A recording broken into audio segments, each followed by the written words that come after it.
কবিতাৰ শিৰোনাম ক্লোন। বৰষুণে কেতিয়াবা মহাকাব্যৰ সৃষ্টি কৰিছিল। বৰষুণে কেতিয়াবা মহাকাব্যৰ সৃষ্টি কৰিছিল।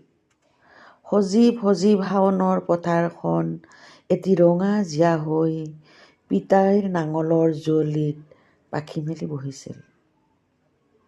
আইৰ ওঠৰ হাঁহিত সম্প্ৰসাৰিত হৈ নাচিছিল এখনি আশাৰ মেপ। বহাগৰ গোন্ধটো আইৰ নাকত লাগিলেই ঘূৰ ঘূৰকৈ ঘূৰিছিল যঁতৰৰ শলা। বহাগৰ গোন্ধটো আইৰ নাকত লাগিলেই ঘূৰ ঘূৰকৈ ঘূৰিছিল যঁতৰৰ শলা। এইবোৰ এতিয়া মনতে নপৰা হ'ল, তেনেই পুৰণি কনচেপ্ট। সভ্যতাৰ অভিজাত পৰীক্ষাগাৰত ক্লোন হৈ আধুনিক হোৱাৰে পৰা নাই মোৰ এইবোৰ ঝামেলা। সভ্যতাৰ অভিজাত পৰীক্ষাগাৰত ক্লোন হৈ আধুনিক হোৱাৰে পৰা নাই মোৰ এইবোৰ ঝামেলা।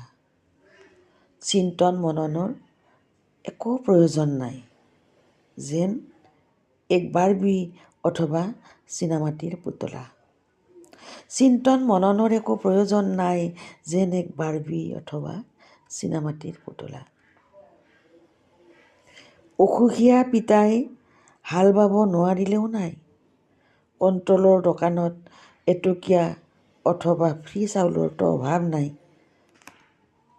তাৰে ভাত খাব নোৱাৰিলে কি হ'ল? পিজ্জা বাৰ্গাৰ আছে নহয়, অনলাইন অৰ্ডাৰ দিলেই ঘৰ আহি পায়।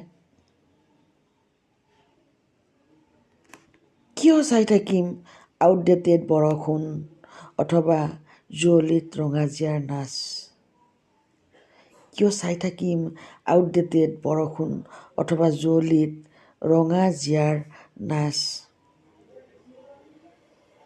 বছৰি আহে আমাৰ টমেটিলা ৰেইন ডান্স।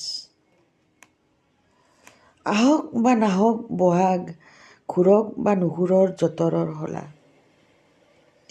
আহক বা নাহক বহাগ, ঘূৰক বা নুঘূৰক যঁতৰৰ শলা। আবুৰ থকা কাপোৰ ক্লোনৰ বাবে লাজ। আবুৰ থকা কাপোৰ ক্লোনৰ বাবে লাজ। এতিয়া ফেশ্বনত থকা মই অৰ্ধাবৃত্তা ভেনাছ।